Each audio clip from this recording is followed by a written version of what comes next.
Welcome back to the channel, everybody. This is Great White Norther, and we're going to do something a little bit different today. So it is actually September. I'm not sure when this video will come out, but I did take a bit of a break over the course of the summer. Weather was nice. Our summers are pretty short up here in Canada. Wanted to make sure I got out there, enjoyed some of the nice weather, got up to the cottage, did some fishing. Although I did get a few boxes, I did go through some stuff, but I have not really been recording a lot of it. And so anyway, what I did get though is a lot of pennies. My tellers were still calling me. They didn't take a break over the summer. They kept calling me saying, hey, we've got some more pennies for you. So I went and I picked up penny boxes. So I've been going through a lot of those, and we have done a lot of penny videos. So I wasn't recording a lot of it. And but I did find some interesting stuff, and I set those rolls aside. Some of these I didn't open at all. I just saw some stuff on the ends. As you can see here, this one's kind of interesting. That, if you recognize it, is a steel penny from the US. So that looks like it could be very interesting to go through. Probably in the 70s there, that's in good shape. And like I said, I did dump some of these out, and then I thought, you know, I'm just gonna put these right back in. I won't go through them, and we'll hold on and we'll make a video of them. So I got 5 rolls to go through. They should be full of good stuff, so we'll do them all together. So I've got the tripod set up, and these are some of the things that I did find. Amongst all of that, probably 6 or so, 7 boxes of pennies that I went through. So that's like 15,000 pennies that I've gone through, and some of the more interesting stuff. Now I'm going to show them to you here, but I will show them at the end as I put them on the microscope, because I have to move the camera around at that point. But yeah, we got a small beads pointed 5, which is a more rare variety for the 1965 Canadian penny. We'll show you that one. We got a double hanging 3 with some nice toning on it. From 1953, also a year that I don't find a lot of the hanging versions of this. So we'll go through that at the end as well. And then this one here is 1984 US, and it's got a die crack right through the date. So again, I'll put that on the scope so you can see that.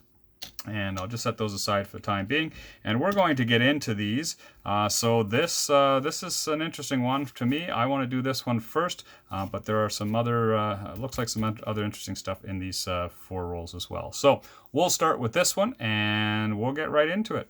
Let's just have a good time, live a good life. What you mean when you say you are new, hey? What you mean when you play like all night? Nightlife is a highlight. I'm a fly guy, this is skyline. I don't got the time for my problems. I got the time to dissolve them. Music is my oxygen, I'm breathing, no stopping. Human but my oxygen, the music when it's dropping. Something about these vibes provided in these lines. I'm trying to design the rhyme, checking my mind. Music be described, I got ahead of my time. Deep be prescribed, cause I feed it full of lines. Money ain't nothing, you turn it into something. I'm selling for the money, make you look real funny. Put my own name in discussion, I'm a hustler. Real hard to show you that I'm coming, yeah. Let me see that's going on. All right, so I'm excited to get into this one here. That looks like that is a 1943 steel penny, which of course is the most common of the steel pennies. They're not particularly more uncommon than the rest of the pennies that were minted around them. It's over 650 million of these. Oh, well, yeah, we got a bunch. I noticed there was actually, I forgot there was one on both ends. So, yeah, this is chock full of steel pennies. Wonder what else is in here. So it would be really cool if we can find some of the more rare versions of the steel pennies, but let's dig through and see what we find. So we got another, so that's 1943, which is to be expected. 1943 steel penny. Let's hope we get 1944. No, 43. Another 43. Oh, I think that is got a mint mark on it. Yes, it does. I guess I'll bring this down. And you can see 1943S. I don't have any 1943s at all, so that will be nice to have a whole set of these if we can get the D. There are a bunch of the commemorative ones in here, so obviously this is part of some type of collection dump. Another Wheat penny, 1948. Another steel, looks like a Philadelphia. More 67s, check all those for the doubling. Oh, there's a 1919 Wheat penny. Hopefully that focuses on there all right. And another Wheat penny, 1946. All right. 1952 D, 1944 D. So I will have to check these afterwards because I'm not completely up on the varieties and so on in my US pennies. So if there is anything there, you can yell at me, throw it in the comments, but I will check them afterwards. Got some more steel here. There we go, 1943D. So we got a complete set of the 1943, so that's awesome. Another wheat cent, 1944S. I don't think I have one of those actually in my collection, so awesome. That's too bad. Would have loved to have found one of the more rare ones in here, but these are all 1943s.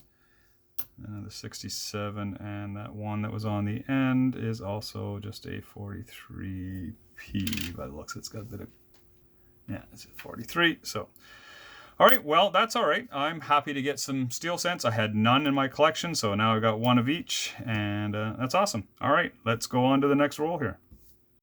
So I've organized everything up here. So we've got them more or less by date, all the steel cents, those 67s, which I haven't checked yet. But all right, so this one, I noticed on the end, it is a 1940, if you can see that. So we got an older Canadian penny, and we got a 1940 on this end as well, which is why I stuck this roll aside. It was all in that same group. So my guess is that this is also going to be a good roll to open. So let's see what we get here. Oh yeah, bit of a mix. In there nice and tight. So we've got a bunch of 1940s. 1940 and 1941. King George the VI. So nice to get some old ones. Another 1941 and 1940. They all going to be same. Oh no, there's a 44, a 40. Can you see this? No, a little off camera here. Let's move this over a bit. 40, we got another 67, another 40, 46, a 42, a 43. There's a 47 with the maple leaf on it.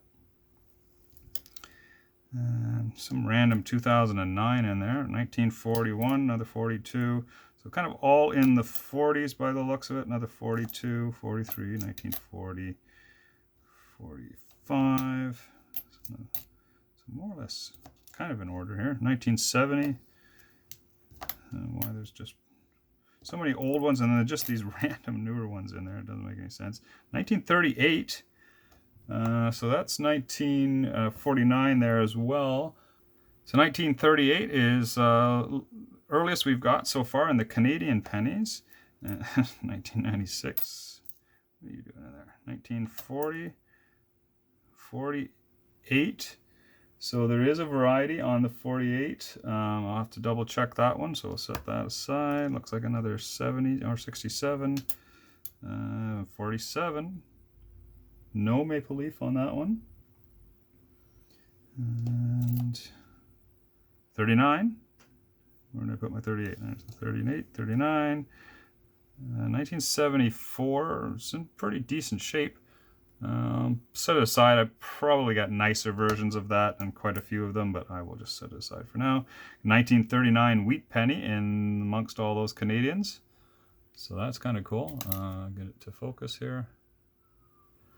And set that up here. What else we got here? That was another 1940. 1965 in reasonable shape, but I think I've got better ones than that probably.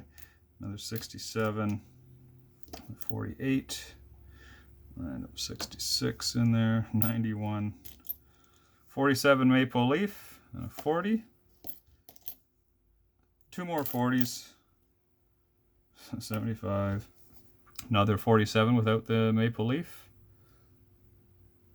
And so these ones here, or no, sorry, the ones with the maple leaf, there's a blunt and a pointed 7 that I can look for, so I will double check that one as well, and 1940. So, all right, well, nice little stack of older pennies. Happy to get all those. You know, quite often I get the 50s and 60s, but the 40s are a lot more rare, and to get a few 30s in there as well is really nice where I put them 38 and 39, so awesome. Let's grab another roll here. What do we got here? So we got a young head on this end. And focus, there we go. What do we got here? So another 1940. Oops. You can see in there or not? Not sure. There we go. 1940. So let's see what we got. looks like another bunch of older coins. There's 63 there. They're all pretty tightly wrapped. That's a nice looking, whatever that is. Oh, it's a 67. Oh, I see an older one just pop out there. And make sure on camera, 67, a little bit rough shape. 63. 63s are pretty common. I do set them aside, but they're not something I normally worry about too much. 1970, 1953, another 53. All right, so these ones are all in the 60s and 50s. The 1940 wheat cent. Happy to get that. Kind of above my light there. There we go. And King George, 1945. 1947. 63. So we got a 47 maple leaf, so I'll check that one for the blunt and pointed version. We are right there. And where did I see? There's a 58, 74, and there we go, 1929. Nice to get those. Don't find them in the 20s very often. It's okay shape, probably G to VG. And yeah, I'll take that all day. Beautiful. 1929. 2005, just randomly in the middle there. Another 47 without the maple leaf, and 67 King George. Oh yeah, it's the 1940s on the end. All right, so that's a good haul. 2 more rolls to go. For those that wondered, the 2005 and 2009 that I pulled out, I did check those just to make sure they weren't the magnetic or non-magnetic varieties that you're supposed to look for, but they were not, so nothing there to talk about. We got more wheat cents coming up here, so definitely was a good idea to set these ones aside. So let's see here, make sure I'm on camera. All right, 67, 74, another 67. So this one, oh, there's a nice looking 67. 67, oh, we got a wheat cent in the middle there. 1946 wheat penny. Another wheat cent. This one's actually got, oh wow. So this one's still got some red coloring or coloration to it, although I don't know if that's been cleaned or just kind of sandpaper with something. Hard to say. It's kind of an odd look to it, but it's in pretty decent shape. See quite a bit of the hair on there, the colors there, and it's a 1919 Philadelphia. So that's not a bad looking coin to have found. Definitely in a lot better shape than most 1919s. Like here's the other one we found earlier. That's typically the way they look. And look at this one. So yeah, that's awesome. Happy to found that. All right, 1919. And so we got another 67 in great shape. 63. Oh, another 1919. Wow. That's, again, more typical of what I see, although it's actually not bad. The other one, the first one we found is by far the slickest of the bunch. Now the young head, check those for the hanging variant. 68, 74, 67. Okay, another 63. Well, that's not bad. A few nice 1919s in there. I'm happy to have found those. Bring it back in on the last roll. All right, last roll of this bunch. Got 63 on the end. Might be one that I dumped out and then pop back in because those aren't terribly exciting. 61 on this end as well, or 63 on this and 61 there, but let's see what we get. Not very cooperative, at least not to try and record here. Let's see if we can get these out. These ones don't look as exciting as the others do, so you know what, I will bring you in and we'll see what we find when I get to the end of this roll here. All right, so as expected, that one wasn't quite as exciting as the rest. Just a bunch of 67s to go through and some 60s, 50s. We did get another 1940, and we got a 1949 D wheat penny. So add that to the collection here. So I will go through all this stuff. There are definitely some of these that have varieties on them. Check all the young heads for the hanging versions. 64 has a couple of varieties I will check as well.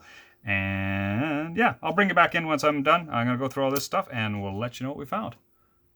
Well, we're back and I've gone through everything now. So hopefully I remember everything that I wanted to talk about here. I'm going to start at the earliest stuff and work my way through. So I did find a couple of nicer 65s. I kept them aside. really because I might as well talk about it now. I just wanted to show the difference between the pointed 5 and the blunt 5. So this is something to be watching for. The pointed 5, especially with the small beads, is something that you are looking for when you are coin roll hunting. So here's the regular 65. Just going to throw that up onto the microscope, and you can see that is what is considered a blunt 5. So even though it is, pointed, in that there is a bit of an angle on here, what you're looking for is about a 45-degree angle on that 5 to find the pointed 5. So that is that one, and it was a little bit harder in the slips to see. All right, so we got those light spots out of the way there, but you can see that 65 is a much more like a 45-degree angle, so it's much more pointed. Sorry about the lighting there. And you can see that that comes right over, almost touching the stem. That was one of the ones I found in some of my hunts earlier. I just didn't record, so I thought I would share that with you. So I was going to talk about the 67s here, and there's not a lot of reason to hang on to these. These ones are a little bit nicer. They made about 360 million or so of these, so they're not particularly rare. You are looking for doubling. And I had one set aside that I thought was double, but when I looked at it again, it was really just shadowing from the light. So what else we got here? 64s, there are a couple varieties in there. There's a dot over the 1, and there's also an extra spine in the branch there. They are on the Coins of Canada website, not something that is normally recognized. There is a missing M and G on the back that you can look for as well, which is the letters of their initials of the artist. You can see they're both there. You can look through these looking for the for missing versions of that. I did check all these. They did not have that.